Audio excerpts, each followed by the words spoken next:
مولاي صل وسلم دائما أبدا على حبيبك خير الخلق كلهم.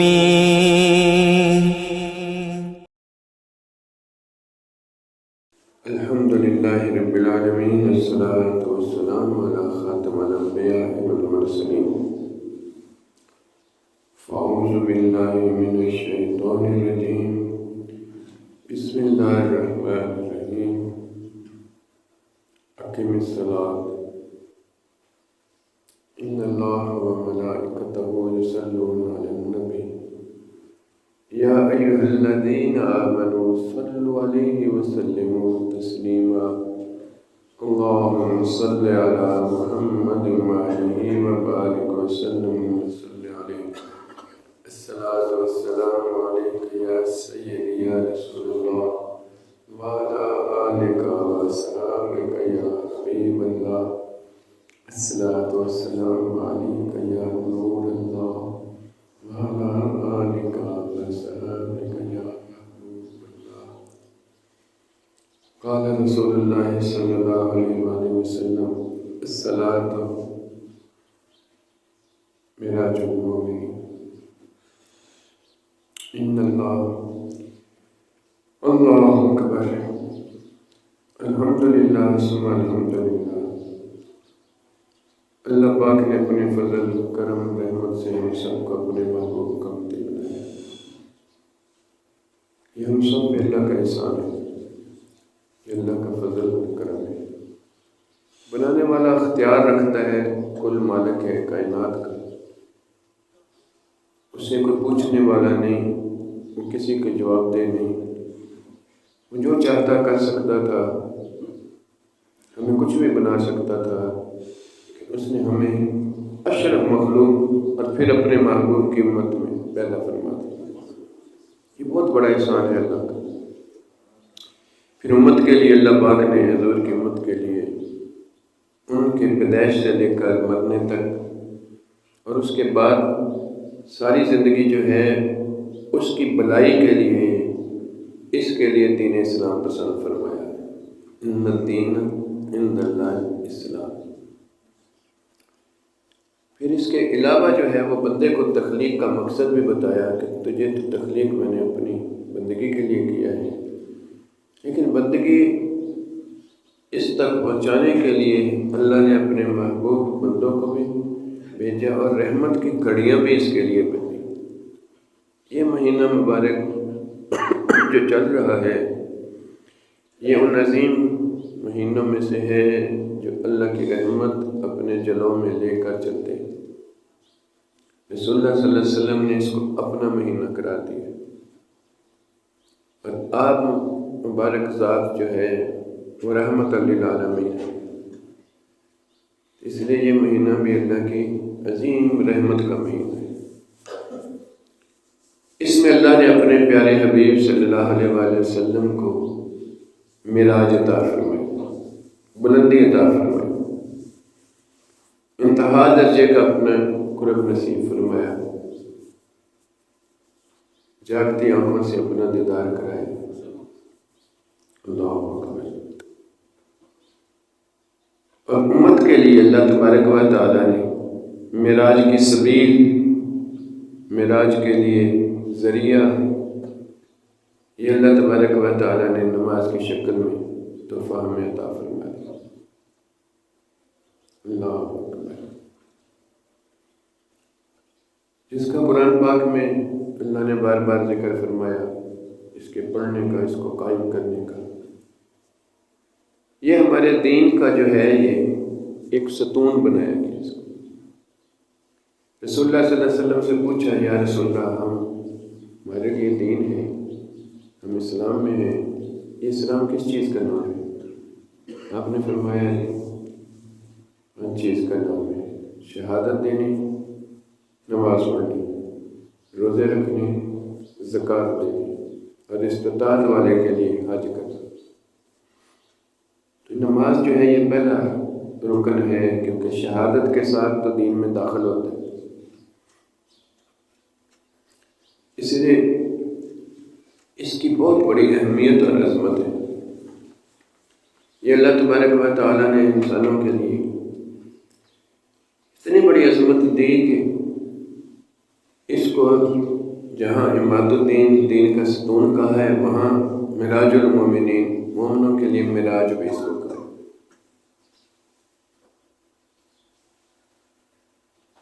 اللہ اکبر۔ یہ نماز جو ہے یہ سارے اللہ کے بندے انبیاء جو ہے یہ عبادت کا بہترین ذریعہ ہے، وہ اپنے اپنے انداز میں ہمیشہ سے کرتے تھے، لیکن یہ دین کا رکن نہیں تھا۔ کوئی صبح کے وقت پڑھتے تھے، کوئی رات کے وقت، کوئی دوپہر کے وقت، کوئی اس طرح۔ رسول اللہ صلی اللہ علیہ وسلم کے لیے اللہ پاک نے یہ 5 وقتہ نماز دے کے اس کو دین کا رکن بنا کے اس کو لازم کرا دیا۔ اللہ، اور اتنی رحمت والی چیز بنائی کہ جو بھی کوئی پڑا ہوتا ہے، جس کے پاس کچھ دینے دلانے کو چیز ہو، اس تک رسائی جو ہے وہ کتنی ضروری ہوتی ہے۔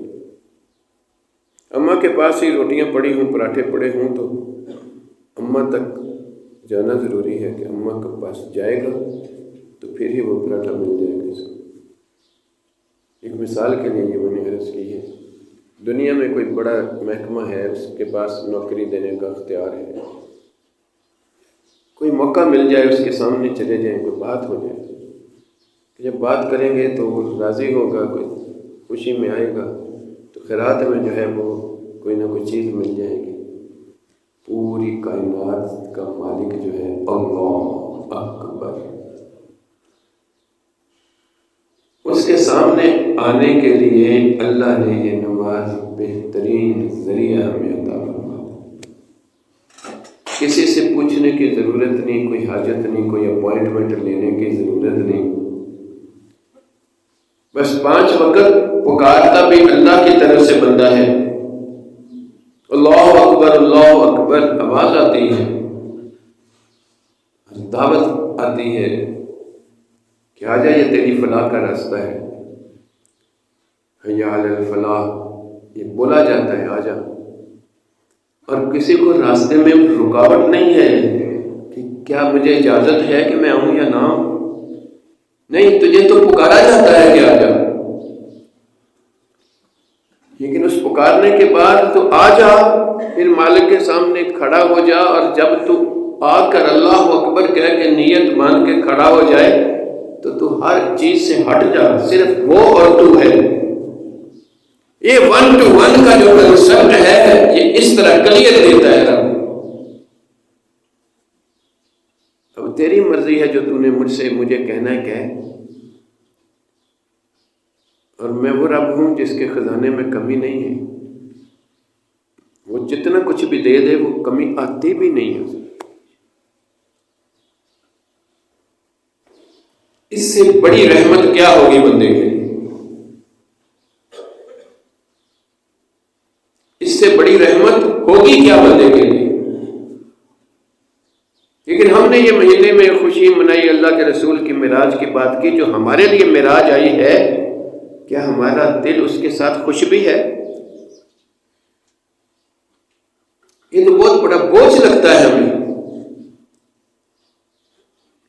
کم از کم اس مہینے کے بعد تو یہ ہمارے لیے یہ رحمت اس طرح لگنی چاہیے کہ جس کا کوئی حساب ہی نہ ہو۔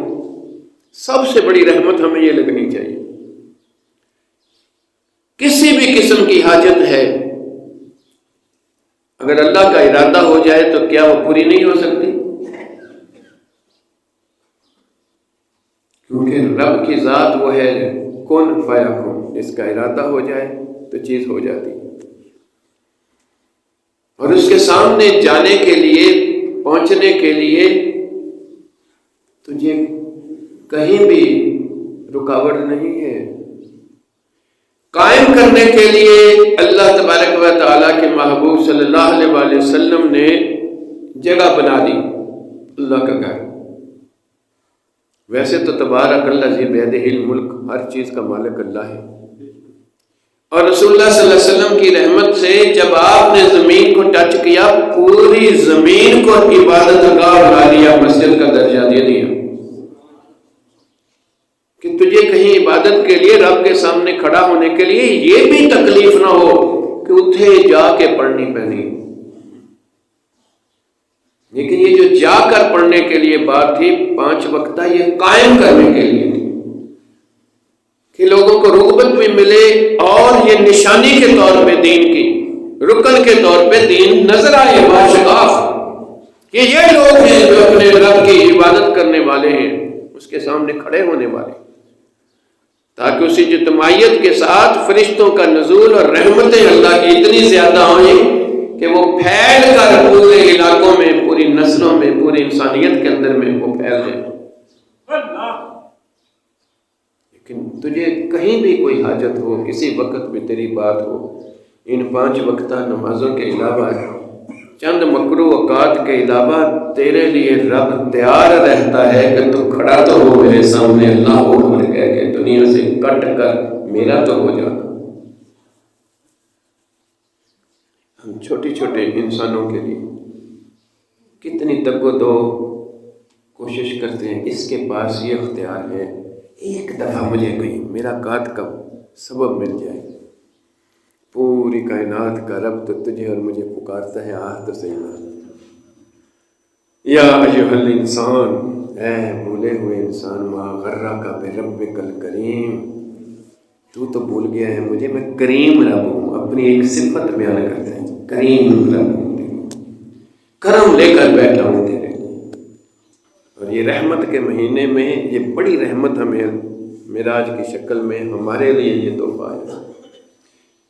بات وہیں آتی ہے کہ کیا ہمیں یہ واقعتاً تحفہ لگا، اور کس کی طرف سے؟ مالک کائنات کی طرف سے۔ پہلے تو کسی بڑے کی طرف سے کوئی چھوٹا سا اپریسیشن لیٹر مل جائے نا، یا چھوٹی سی کوئی شیلڈ مل جائے، کسی طالب علم کو کوئی نام مل جائے، اس کو کپڑے مار مار کے سنبھال کے اوپر رکھتا ہے، فلانے کی طرف سے مجھے رب نے دیا ہے۔ اللہ اکبر، ہمارے پیدا کرنے والے نے دیا ہے۔ لیکن اب نماز کا اہتمام، سجاوٹ، یہ ساری چیز یہ اس لیے ہے کہ ادھر اگر قدر ہوگی، دیا کس نے ہے؟ رب نے۔ اللہ اکبر۔ اسی لیے رسول اللہ صلی اللہ علیہ وسلم اس کے بعد سے اتنا خوش تھے کہ میری امت کے لیے اللہ نے اعزاز بخش دیا، میرے بعد تو اب نبی کوئی اور آنا نہیں، اور پہلے جتنے بھی انبیاء آئے تھے وہ اللہ کی مخلوق کو اللہ کے ساتھ جوڑنے کے لیے، ان کے اوپر اللہ کی رحمتیں اور برکتیں لے کر ان کے لیے ساری چیزیں وہ عبادت کے لیے ہی پیدا کیے تھے، لیکن اتنا خوبصورت نظام عبادت کا نظام کی شکل میں ان تک نہیں ملا تھا۔ عبادت کرتے تھے کوئی صبح کوئی شام کو اس طرح، لیکن رکن دین کے طور پہ جو ہے وہ دین بتدریج آیا ہے، سارے انبیاء اس دین میں مبعوث ہوئے ہیں۔ یہ خاتم الانبیاء کا اعزاز ہے کہ رب نے نظام صلاۃ دین کو مکمل کرنے کے لیے آپ کی ذات مبارک کو دیا کہ یہ 5 وقتہ نماز دین کا حصہ ہے۔ اس سے پہلے یہ 5 وقتہ نماز دین کا حصہ نہیں تھا۔ اس کا بھی تعلق ختم نبوت کے ساتھ بھی ہے، اور آپ صلی اللہ علیہ وآلہ وسلم کی اعزاز کے ساتھ۔ لیکن بات وہی رہتی ہے، جب تک کسی چیز کی قدر نہ ہو اس چیز کو صحیح طریقے سے سنبھالا نہیں جاتا۔ قدر اس وقت ہوتی ہے جب چاہت ہو اس کی، اور چاہت اس وقت ہوتی ہے جب اس چیز کی اہمیت کا پتہ ہو۔ اب یہ تو روز روشن کی طرح واضح ہے اہمیت، لیکن جاننے کے باوجود اس بات کو اندر سے ماننا کتنا مشکل۔ رسول اللہ صلی اللہ علیہ وسلم کی ذات مبارکہ اس بات کے اوپر کتنی خوش تھی۔ پہلے بھی وہ اپنے انداز میں اللہ کی عبادت کرتے تھے، جس طرح ان کا دل تھا اس طرح کرتے تھے، نماز میں ہوتے تھے۔ لیکن جب اللہ کی طرف سے یہ بطور رکن یہ ساری بات آ گئی تو آپ مبارک اتنے خوش ہوئے، اور آپ نے جب لوگوں کو بتایا جن کی نسبت تھی آپ صلی اللہ علیہ وسلم کی ذات مبارکہ کے ساتھ، ان کے دل تو مشتاق تھے کہ کوئی حکم تو وہ ہم کریں۔ اس لیے ان میں سے کسی کے دل پہ بوجھ نہیں لگا یہ نماز کیسے پڑھنی ہے، کتنی یہ مشکل والی بات آ گئی۔ اب وہی حکم ہمارے تک موجود ہیں، ان کو تو رسول اللہ صلی اللہ علیہ وسلم نے آ کے بتایا کہ مجھے رب نے یہ حکم دیا۔ قرآن میں آیات تو بعد میں نازل ہوئی، مجھے اور آپ کے پاس اللہ کا حکم ڈائریکٹ موجود ہے جو اللہ نے اپنے حبیب کی زبان مبارک سے ہمیں عطا فرمایا تھا، کیونکہ پورا قرآن جو ہے وہ قلب اطہر مبارک کے اندر اترا تھا، اور تلاوت اس کی پہلی دفعہ کسی بھی انسان کے کان میں پہنچی تھی تو رسول اللہ کی زبان مبارک کے ادا کرنے سے پہنچی تھی۔ اِنَّهُ لَقَوْلُ رَسُولٍ کریم، آج وہ ہمارے پاس موجود ہے۔ اقیم الصلاۃ، اقیم الصلاۃ، اقیم الصلاۃ، کتنا ہم پڑھتے ہیں اس کو، لیکن یہ مشتاق نہیں ہوتا اس کو کرنے کی۔ پھر رسول اللہ صلی اللہ علیہ وسلم نے اہمیت دی اس کی کہ یہ معراج ہے بندے کی، یہ اس طرح ہے جیسے وہ رب اور اس کے درمیان میں کوئی نہیں، اور معراج میں بھی اللہ رسول تھے، فکان قاب قوسین، اس طرح درمیان میں کوئی نہیں، حتیٰ کہ ساتھ لے جانا والا فرشتہ بھی باہر رہ گیا تھا۔ تیرے میرے لیے بھی تو یہ معراج ہے کہ تو جتنے بھی خیالات، جتنی باتیں، جتنی تیرے اندر، ان سب کو تو پیچھے چھوڑ دے، صرف تو اور تیرا رب ہو بس۔ پھر وہاں بھی اینڈ پہ ایک ہی بات آئی تھی، سمیع بصیر کی، تو تیری بھی یہی ایک بات آئی کہ وہ سننے والا ہے، دیکھنے والا ہے، تو پکار وہ تجھے دے گا، دینے والا ہے۔ لیکن وہ جو دل کی کیفیت ہے وہ کتنا فرق ہے، اس لیے کہ وہ کیفیت ان کے اندر دلوں کے اوپر رسول اللہ صلی اللہ علیہ وسلم کے قلب اطہر مبارک کی روشنی سے روشن دل تھے، یہ ماننے کو تیار تھے، نسبت کا یہ کمال تھا، اور نسبت ہوتی ہی اس کام کے لیے ہے کہ اس کے ساتھ لگے تو اس کے دل کے اندر بھی وہی دل کی روشنی پہنچی ہوئی ہو۔ اس لیے صحابہ کو نماز بوجھ نہیں لگتی تھی، بلکہ ہر حالت کے اندر میں اتنی عزیز تھی جس کا کوئی حساب نہیں، حتیٰ کہ کسی کو شہادت بھی میسر آ رہی ہے، زخمی ہو گیا، نماز کا وقت جانے والا ہے، اس کو صرف اتنی بات ہوتی تھی میں اپنا فرض تو ادا کر دوں۔ کتنے ہمارے پاس ان کے سیرت پاک کی باتیں ہیں کہ ان کو شہید کر دیا گیا، عمر رضی اللہ تعالیٰ عنہ کو تو انہوں نے رولا ڈال کے نہیں کہ ہم نماز پوری کی، علی کربلا وجہ کریم نماز پوری کر دی۔ اللہ اکبر۔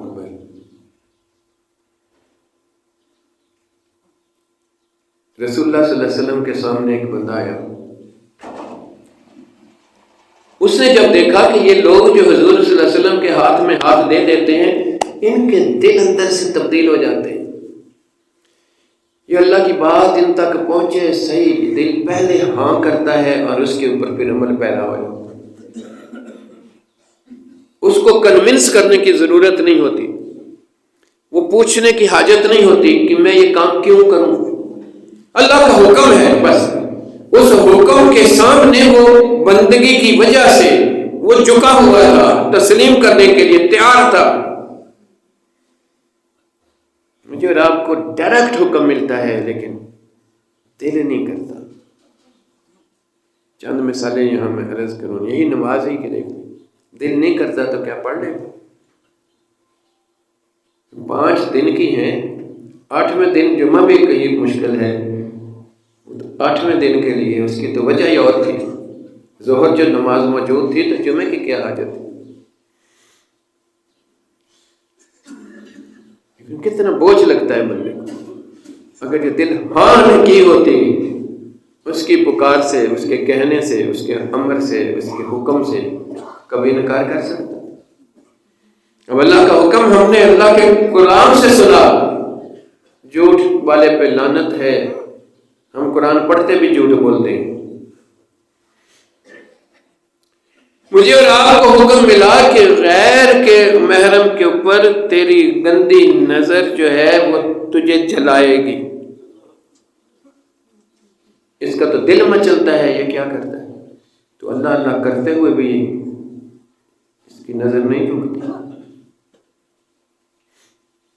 پیٹھ پیچھے بات کرنا تجھے جرم بتایا اور یہی دکھایا رسول اللہ صلی اللہ علیہ وسلم کو۔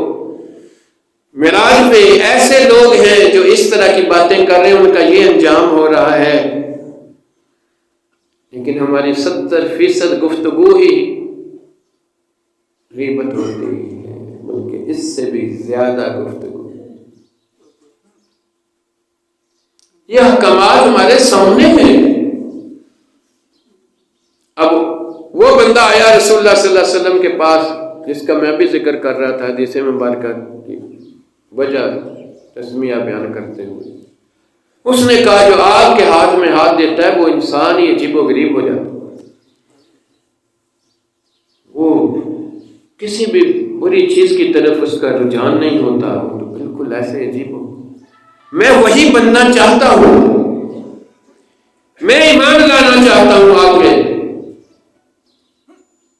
تاکہ میں پورا تبدیل ہو جاؤں، لیکن ایک کام مجھے بڑا مشکل لگ رہا ہے جو میں دیکھتا ہوں یہ لوگ کرتے ہیں، وہ مجھے بڑا مشکل لگ رہا ہے، وہ میرے سے ہوا نہ تو پھر کیا ہوگا؟ کیونکہ پھر میں آپ کے ہاتھ میں ہاتھ بھی دوں اور آپ کی بات سنوں، اللہ کا حکم سنوں، لیکن میں اس کے اوپر عمل پیرا نہ ہوں تو میں کتنا مجرم ہوں گا۔ ابھی ہاتھ میں ہاتھ دیا نہیں، لیکن ڈر پھر بھی اندر داخل ہوا ہوا ہے، اس لیے میں اس سے ڈر رہا ہوں کہیں مجھ سے وہ کام نہ ہو تو کیا ہوگا۔ واہ! رسول اللہ صلی اللہ علیہ وسلم نے فرمایا وہ کون سا کام ہے جو تجھ سے نہیں ہو سکتا، جس سے تو ڈرتے ہوئے ایمان نہیں لاتا؟ اس نے کہا یہ 5 وقت کی جو نماز ہے نا، یہ مجھے بہت بوجھ لگتی ہے، ابھی تھوڑی دیر بعد پھر دوبارہ، پھر تھوڑی دیر بعد دوبارہ۔ دن سردیوں میں تو دن چھوٹے ہوتے ہیں۔ رسول اللہ صلی اللہ علیہ وسلم مسکرائے، آپ نے فرمایا جو ایمان لے آئے گا پھر یہ ہو ہی نہیں سکتا کہ تو ان کاموں کی طرف نہ آئے، کیونکہ ایمان تو ایک روشنی کی طرح ہے، اگر آپ سوئچ آن کریں تو ہو نہیں سکتا کہ بلب روشن۔ میں اور آپ اگر یہ دل سے ایمان لے آئے ہوں تو اللہ کا حکم آئے تو کیا ہم رک سکتے ہیں اس کام سے؟ آپ نے تو یہ بات فرمائی تھی۔ ہم تو نسلوں سے مسلمان ہیں، لیکن اللہ کا حکم ہمارے اس دل کو روشنی کی طرح داخل تو نہیں ہوتا کہ ہم اسی طرح کرنا شروع کریں۔ رسول اللہ صلی اللہ علیہ وسلم نے فرمایا جب اس کے اندر میں یہ روشنی چلی جائے گی، یہ کیسے ہو سکتا ہے کہ اس سے رہا جائے، ایمان لانے کے بعد نماز سے رہا جائے، یہ کیسے ممکن ہے؟ اس لیے حضور مسکرا رہے تھے کہ اس بیچارے کو پتہ نہیں تھا۔ اور رسول اللہ صلی اللہ علیہ وسلم کو پتا تھا کہ میرے ہاتھ میں ہاتھ دینے کے بعد اس کے سینے میں میرا مبارک ہاتھ لگنے کی دیر ہے، یہ کبھی دل انکار میں رہ نہیں سکتا۔ اس کو پتہ نہیں ہے بیچارے کو کہ روشنی تجھے کیسے پیچھے رہنے دے گی نماز، لیکن آپ نے اس سے پوچھا تجھے یہ بوجھ لگتی ہے؟ جی ہاں 5 نمازیں، لیکن تو کتنی پڑھ لیتا؟ حضور نے مسکرا کے پوچھا، کہتا 2۔ اللہ اکبر! رسول اللہ صلی اللہ علیہ وسلم نے فرمایا اچھا چلو تو ہاتھ بڑھا اور میرے ہاتھ پہ ہاتھ رکھ کے کلمہ تو پڑھنا۔ اس نے ہاتھ میں ہاتھ رکھا اور کلمہ پڑھا، ایمان لے آیا۔ آپ نے اس کے سینے پہ ہاتھ رکھا ہے، اس کے قلب پہ، سینے پہ اس طرح ہاتھ رکھا ہے، اس طرح آپ ہمیشہ رکھتے ہیں۔ وہ رو رہا ہے، بیٹھا ہے، رو رہا ہے، اس کے سامنے جس طرح سب صحابہ بیٹھے ہوتے تھے، آنکھیں برس رہی ہوتی تھی۔ اللہ اکبر! اللہ! ان کے دل حاضر ہوتے تھے، دماغ حاضر ہوتے تھے، روح حاضر ہوتی تھی، ہر چیز اس طرح متوجہ تھی رسول اللہ صلی اللہ علیہ وسلم کی طرف۔ حضور صلی اللہ علیہ وسلم میٹھی میٹھی باتیں فرماتے رہے، اللہ کے احکامات کے بارے میں، مسلمانوں کے اخلاق کے بارے میں، ایک دوسرے اس طرح کے معاملات اور عبادات کے بارے میں۔ نماز کا ٹائم ہوا، سب اٹھے، نماز پڑھی، پھر آپ تشریف فرما تھے، کسی کا اٹھ کے جانے کو دل نہیں تھا، وہیں بیٹھے رہتے تھے۔ پھر تھوڑی بات چیت ہوئی، اگلی نماز کا ٹائم ہو گیا، پھر وہ نماز پڑھی تو پھر تشریف فرما تھے تو وہ بھی بیٹھا ہی رہا، ادھر ہی بیٹھا ہے۔ تیسری نماز کا ٹائم ہوا تو اس نماز پڑھی تو آپ نے فرمایا تو نے تو 2 پڑھنی تھی۔ کہنے لگا حضور ساری عمر بھی مجھے پڑھنی پڑے تو میں ان سے آج ہوں پڑھنے۔ یہ فرق ہے جو ہم نسلوں سے مسلمان ہیں اور وہ جو نسبت کے ساتھ اندر مسلمانی آئی تھی، اندر وہ روشنی اور نور آیا تھا۔ یہی روشنی کی برکت تھی کہ جب انہیں پتہ چلتا تھا کہ یہ چیز جو ہے یہ اللہ کو بری لگتی ہے تو دل ایک دم اس سے نفرت میں آ جاتے تھے، کھٹے ہو جاتے تھے، دور ہو جاتے تھے، کبھی اس کے قریب ہی نہیں آنے دیتے تھے۔ ایک اور حدیث مبارک ہے، ابی بن کعب تشریف فرما تھے، ساتھ یار دوست بیٹھے ہوئے تھے اور شراب پی رہے تھے، سارے مستی میں لوگ۔ پریشانی کی بات نہیں، اس وقت شراب حرام نہیں ہوئی تھی۔ ایک بچہ باہر سے آ کے کہتا چاچو یہ جو تم پی رہے ہو نا، اللہ کے رسول صلی اللہ علیہ وسلم نے فرمایا یہ نجس ہے۔ ہوئے کانوں میں لفظ نجس آیا ہے کہ حضور نے فرمایا ہے، دل کو نجس محسوس ہو گئی اسی وقت پلید، جس طرح تجھے اور مجھے پخانہ اور پیشاب کی بات آئے کہ اس پانی میں، اس چیز میں کہیں چھینٹا ہے پیشاب کا، کیسے میں اور آپ اس سے دور جائیں گے؟ صحابہ بھی ایک دم اس طرح دور ہوئے اور اس کو پھینک دیا، برتن بھی توڑ دیے۔ اس شراب کو بیچ کر پیسہ نہیں کمایا کہ اس کے بدلے میں پیسہ بھی نجس ہوگا، ادھر اتنا اثر ہو گیا۔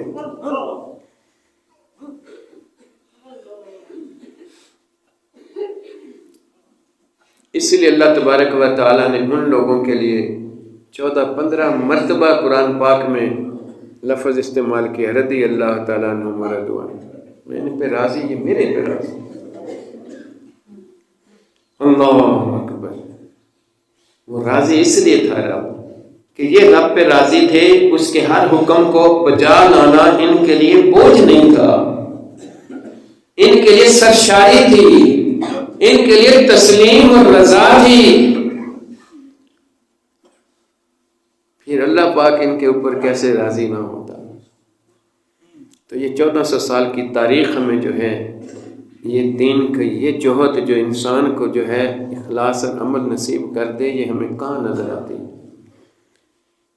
اسی بات پہ جو اللہ نے سورۃ فاتحہ میں بتا دی تھی، صراط الذین انعمت علیہم، جن لوگوں کو اللہ نے کہا من النبیین، صدیقین، شہداء، صالحین، وحسن اولئک رفیقا، ان لوگوں کی نسبت و سنگت کے ساتھ جن کے دلوں کے اندر اللہ پاک نے یہ اپنی روشنی، نور، دین جو ہے یہ اس کا حصہ بنا کے رکھا۔ غوث و ثقلین کا وقت ہو، خواجہ خواجگان کا وقت ہو، مجدد پاک کا وقت ہو، وہ لوگ جو تھے ان میں اور دوسروں میں زمین آسمان کا فرق بن گیا تھا۔ اپنی طبیعت کے مطابق تو حکم خدا ماننا بڑا آسان ہے، رب کی مرضی کے مطابق کلہم دین کے اندر داخل ہونا مشکل ہے۔ اور اللہ یہی فرماتا ہے یا ایھا الذین آمنوا ادخلوا فی السلم کافہ، پورے کا پورا داخل ہو جا، پورے کا پورا۔ لیکن وہ پورے کا پورا داخلہ جو ہے وہ اسی صورت میں ہے جب دل پورے کا پورا داخل ہونے کے لیے تیار۔ اسی کے لیے رسول اللہ صلی اللہ علیہ وسلم نے فرمایا تیرے وجود میں یہ ایک ٹکڑا ہے، یہ اگر صالح ہے تو سارا ہی ٹھیک ہے، اور اگر یہ اس میں نقص ہے تو پھر تو نمازیں تو پڑھنے والا بہت ہوگا لیکن زبان سے جھوٹ چھوڑنے والا نہیں ہوگا۔ پھر اس کے علاوہ بھی بہت ایسے ہیں، ہم حضور صلی اللہ علیہ وسلم نے پڑھی ہے تو ہم پڑھ رہے ہیں، لیکن حضور نے جو فرمایا ہے، اللہ نے فرمایا، بلکہ اس کی اتباع کر، ظاہراً بھی، خلقاً بھی اور خلقاً بھی، مجھے پیارا لگے گا۔ اس کا دل ہی نہیں مانتا یہ اپنے شکل کے اندر میں سنت مطہرہ کا پورا کر دے، دل نہیں کرتا، نہیں کیا ہے، تو پتر مرنے کے بعد قبر میں جب سامنا ہوگا تو پھر مشکل ہو جائے گی نا۔ اللہ اکبر، اللہ پاک ہمیں اس کی توفیق اور دے، اور اس معراج کی اس برکت کو ہمیں اس ماہ کی حرمت کے صدقے سے ہی نصیب فرما دے۔ وآخر دعوانا الحمدللہ۔